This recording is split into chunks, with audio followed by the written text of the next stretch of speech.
Hello guys, welcome back sa ating channel. Flood control project dito po sa may Marikina na ating ipapakita sa inyo. Ayan, dito po tayo na sa may SM Marikina at itong tulay ay nagkakaroon ng moderate traffic dito going to Cubao. Yan, lalo lang na pag mga hapon and going to rush hour. Ito yung LRT 1. Left side yan, papuntang Rizal. Ayan, Antipolo. At dito makikita nyo mga kababayan na ituloy-tuloy po yung kanilang ginagawa. Pag ang project po kasi na to, yung tinataasan po yung mga wall po dito. Ayan. Dahil lalo na pag nagtuloy-tuloy yung pag-ulan, ay ang nangyayari po kasi umaapaw yung tubig mulot po dito sa may Marikina River. Yan, papunta ng Pasig at going to Manila Bay. Ang nangyayari ay pag umapaw yung tubig, naapektuhan yung ating mga kababayan dito. Kaya ang pinaka-solusyon talaga nila dito ay taasan po yung mga wall. Yan po yung pinaka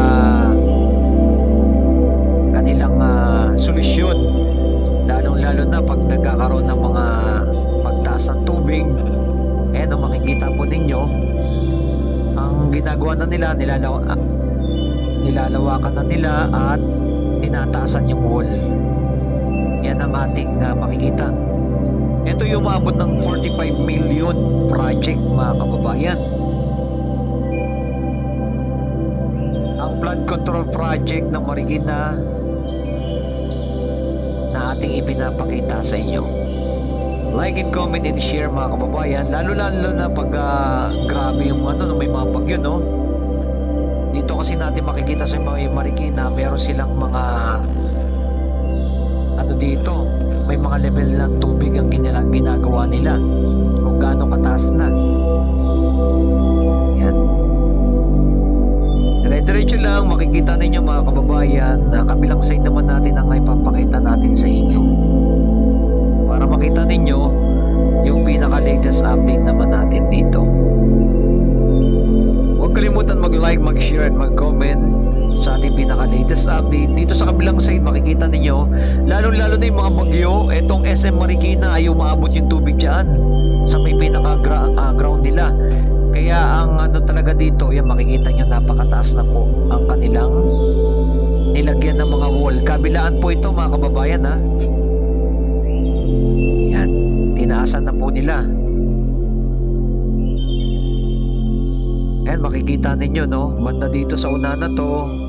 Ayan, tapos na medyo lalawakan pa po nila yan. Ito yung mismo mga natira pa. Ayan, balihukain pa po nila yan.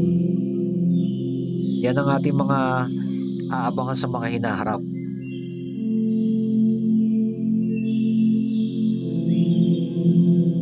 Dire-diretso naman po tayo, papunta naman po tayo dito sa may kabilang side naman po. Etong papunta na to, papunta na po ng Rizal din po yan, may shortcut din po dyan. Papunta ng Wawa Dam. Makikita ninyo, ang taas na po ng kanilang ginagawa, oh. At tuloy-tuloy po yung mga nagtatrabaho po dito mga kababayan. Nakikita na po niyo yung mga progress po dito. Ito na po talaga yung pinaka-the best sa solution po talaga dito, yung kuberan. Kagaya po na nakapunta tayo mismo sa may sa may Macabebe, Pampanga. Grabe po yung binabaha talaga dyan. Ang pinaka-the best yan talaga, yung harangan yung kabilaang side ng ilog ng river dyan sa may Pampanga, no? Para kung umapaw man ay hindi basta-basta kasi may harang na kabilaang side at syempre laliman pa rin itong river po dito, no? Ayan. Bandang unahan makikita natin medyo nawalan lang tayo ng signal, pero etong drone natin ay tuloy-tuloy pa rin po yan. Ayan o. Nawawalan lang ng signal yung ating drone. Ayan, makikita nyo banda dyan, si Marikit naman nandyan sa bandang unahan.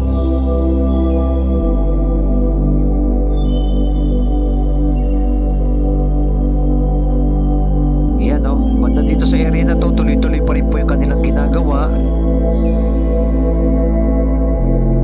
Ayan, nakikita na po natin yung pinaka-progress ng flood control na ginagawa nila dito, yung mga wall, no? Pero marami pa po, hindi pa po tapos. At talagang tuloy-tuloy pa po ito. Yan, dito sa may Marikina, sa may Pasig, yan, inaayos na po nila yan. At dire-diretso po yan. Like and comment and share mga kababayan kung ano masabi niyo po dito sa ating pinaka-latest update na ating pinuntahan ng pinariparan natin ng ating drone, at mapakita rin po na sa inyo yung kabuang view po dito mga kababayan. Ito yung Marikina Sport Complex, oh. Yan, natatanaw na rin po natin dyan. Ganyan karami na rin po yung mga tao dito. Yun yung mga kabundukan sa may pinakadulo, napapakita natin sa inyo. Tuloy po, maraming salamat sa ating mga viewers, subscriber na lagi na sumusuporta sa atin. Itong ating pinaka-latest update.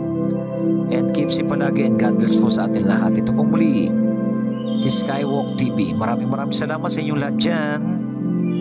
Siyempre, mabuhay ang ating bansang Pilipinas.